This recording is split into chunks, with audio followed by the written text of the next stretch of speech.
Hi, it's Chris with Implied Music. I've been saying it's a great way to learn music theory. Study American songbook classics. Well, there are a collection of pieces written by the jazz greats, reinterpreters of those same tunes, that are also incredibly useful for us to take a look at. I'm thinking about composers, in this case for today, like Miles Davis, John Coltrane, and Freddy Hubbard, because today I want to talk about the Dorian Mode and Quartal voicings and couplings in general. We've got three tunes to look at. So What from Miles Davis' 1959 album, and then Coltrane's tune Impressions, which is exactly the same chord progression. And then later on from 72, the really, I think, just beautiful song. It's not played nearly as much as the other two, Little Sunflower. Let's take a look.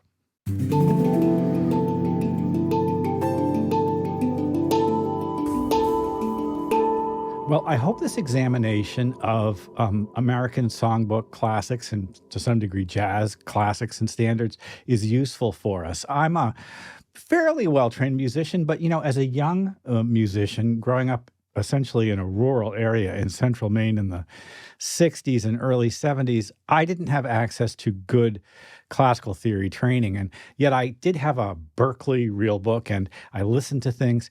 And I actually learned a lot of music theory by studying the chord progressions of these great tunes, show tunes. And I kind of worked out stuff on my own. Now, there's downsides to that. I'm not a jazz musician. There's a downside to me talking about jazz when I'm not really a jazz musician. But the truth is, I think that you can still get a lot of really great, useful juice out of looking at how these things work, because the roots of it spread down and deep and wide. And we can tap that sap, that energy flow at any place along its path, right? So I'm just going to say, maybe this is a little superficial, but at the same time, these sonorities are useful and great and fun. And why can't we just take a look at it and maybe find a way to use it in our own music or even understand something that we're already doing? So listen to this tune, which is a very familiar bass line and sound.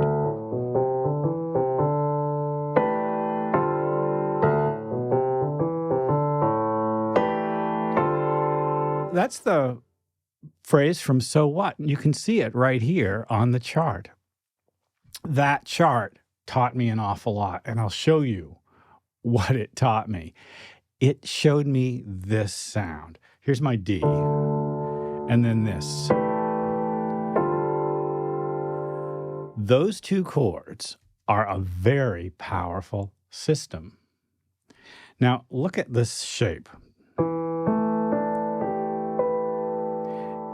It's, first of all, a series of fourths. There's two fourths and then another fourth and a major third on top. All of those notes are in the D Dorian scale. And in fact, this B is really the signature sound of the D Dorian scale. It's a minor mode, but it's got that major sixth. Another set of notes from the system. Now, I'm very interested in that sound because that sound is exactly the same chord moved down by a whole step in each voice. It's called coupling. Some people call it planing these days. I don't know. I learned the word coupling. That's what. But I love that sound of the fourths. And in fact, just these fourths can be very, very powerful. Now, as the tune progresses, what Miles Davis asks us to do is to take it up a half step. And so now I'm in a new key, a lot of black keys on the piano.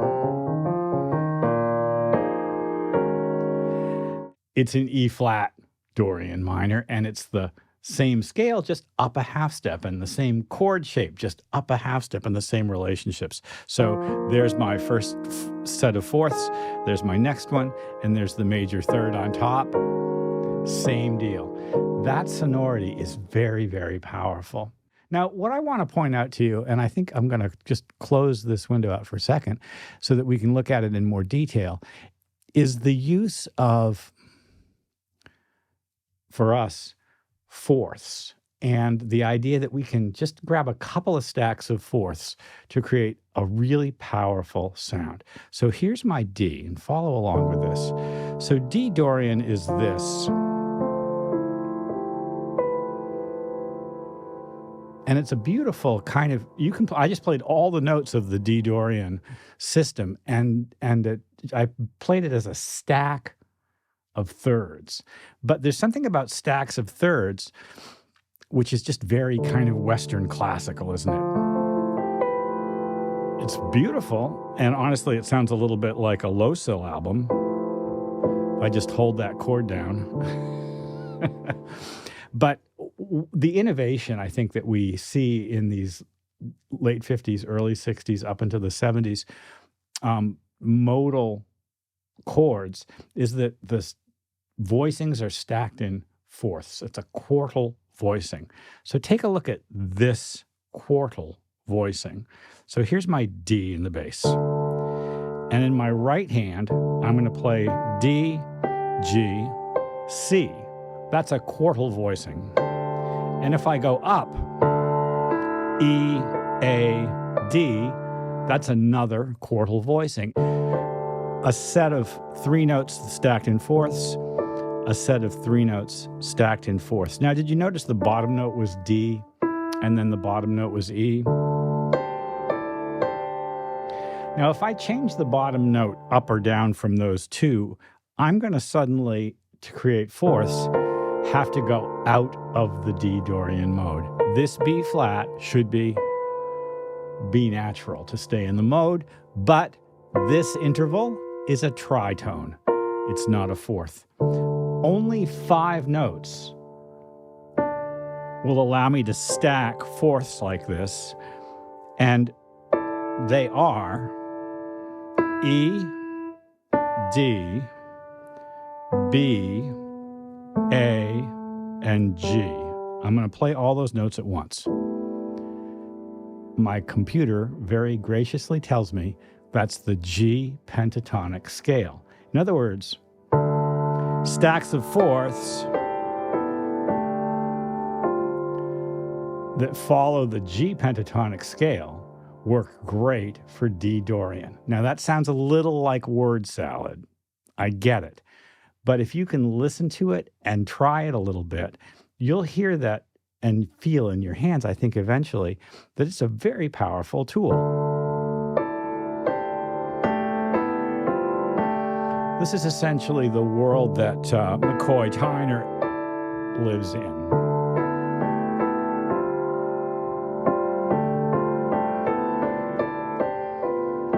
Oops, did you hear I actually played the tritone accidentally on the C. Stacks of fourths. In a Dorian mode, the pentatonic scale, a fourth up from my root note, will create stacks of fourths that are super useful. Great to know. What if we did it in E flat? Well, not a big deal, right? We'll just have to figure it out. Here's my E flat. If I go up to A flat and play a pentatonic scale there, I know that any stack of fourths that I build off those notes will give me what I'm looking for. I love stacks of fourths because you can do a little thing that we love in string writing and in any keyboard playing, which is to do a slip. So here we are, and that's a permitted fourth, and that's a permitted stack, and that's a permitted stack. I slipped from a non-permitted stack to a permitted stack, and it sounded awesome.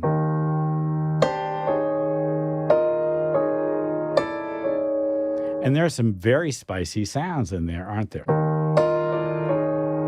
So nice. It's a very jazzy sound, but it's not just jazzy, isn't it? It has a kind of a quality that we can use in lo-fi and lots of other styles. So impressions, and let's just take a look at it on the screen here, is another song that uses D Dorian, there it is, for a couple of 8-bar sections, and then E flat Dorian for an 8-bar section, and then back to D Dorian for an 8-bar section. 10 years later, we have Freddy Hubbard's offering, Little Sunflower. And Little Sunflower is typically played with a straight eighth feel, kind of an ECM or sometimes Latin vibe. And as you can see, it's got an 8-bar D Dorian sound at the beginning that is so beautiful.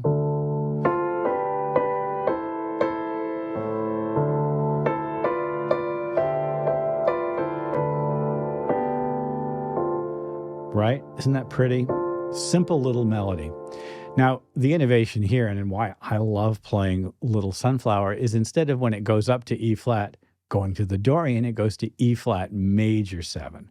And then it sinks down after 4 bars to D major 7. So this gorgeous sound resolves to back to D, but instead of D minor, it's D major. And then we can go from D major down again. Now, I guess we should ask ourselves the question, and I know this is perhaps one thing too many, but as you know, I like to do one thing too many.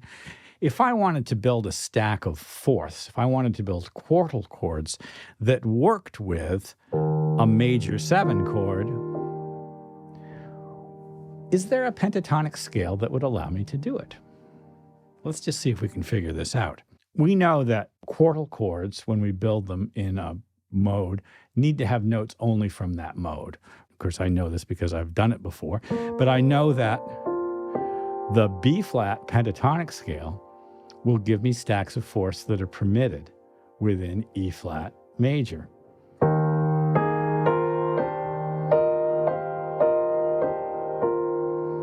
Gorgeous, right? And I suppose there's an argument to be made about the A-flat, but I think that under the circumstance, it's totally acceptable. I don't know why that didn't scroll. But there it is. And we can use slippage here as well, right? Why not? It's so much fun.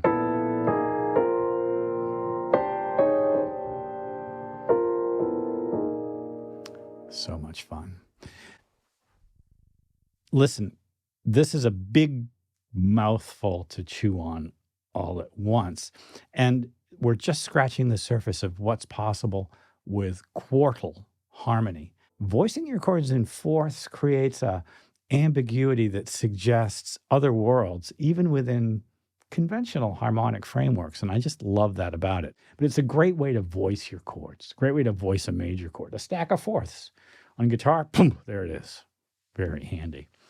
It's beautiful in strings and horns as well. I think there's something for our general theory knowledge baked into these sort of great gifts of American songbook classics, jazz standards, just the chords themselves, and the scales that they imply. Well, I do hope this has been useful.